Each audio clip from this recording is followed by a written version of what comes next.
ଚକୁଳିରେ ଯଦି ପିଆଜ ଲଙ୍କା ପଡ଼ିଗଲା ୟା ପାଇଁ ତରକାରୀ ଦରକାର ନାହିଁ, ଖାଲି ଚକୁଳି ବି ଖାଇ ହେଇପାରିବ। ଦେଖିବା କେମିତି କରୁଛି।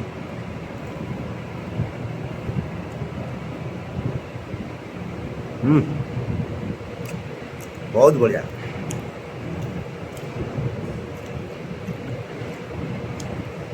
ବଢ଼ିଆ ଯେ ଟିକେ ପୋଡ଼ି ଦେଇ ତ ପିତା ପିତା ଲାଗୁଛି, ତତେ ଚଳିବ, ଖାଇଦେବା। ଖାଦ୍ୟ ଭଲ ହଉ ଖରାପ ହଉ ତେବେ ନିନ୍ଦିବନି, ଆଡ଼ଜଷ୍ଟ କରିବା। କାହିଁକିନା ଲାଇଫଟା ହେଉଛି ଆଡ଼ଜଷ୍ଟମେଣ୍ଟ କରିବା।